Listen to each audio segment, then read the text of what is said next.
एक ऋषि का ऐसा भयानक श्राप जिसने हनुमान जी की माता को स्वर्ग से उठाकर एक पल में बंदरियां बनाकर धरती पर फेंक दिया। कहानी शुरू होती है स्वर्ग की अप्सरा पुंजिक स्थला से। उस समय पृथ्वी पर महान ऋषि दुर्वासा कठोर तपस्या कर रहे थे। देवताओं के राजा इंद्र को डर लगने लगा कि कहीं ऋषि अपनी तपस्या की ताकत से इंद्रदेव से भी ज्यादा शक्तिशाली न बन जाएं और इंद्रलोक पर राज न कर लें। अपनी कुर्सी बचाने के लिए देवताओं के राजा इंद्र ने पुंजिक स्थला को आदेश दिया कि पृथ्वी पर जाओ और दुर्वासा ऋषि का ध्यान भटका दो।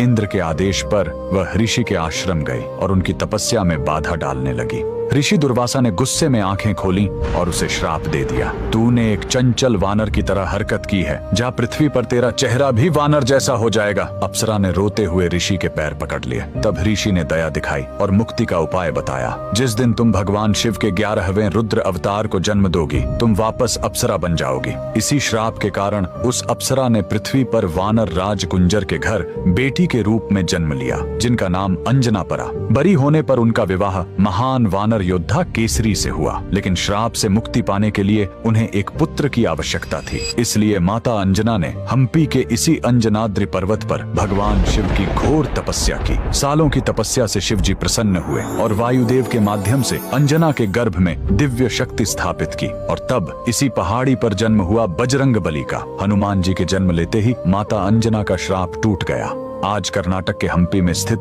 यह अंजनाद्रि पर्वत इस पूरी घटना के गवाह है। 575 सीढ़ियां चढ़कर आज भी भक्त उस पवित्र जन्म स्थान के दर्शन करने आते हैं। पवन पुत्र हनुमान के लिए कमेंट्स में जय बजरंग बली जरूर लिखें।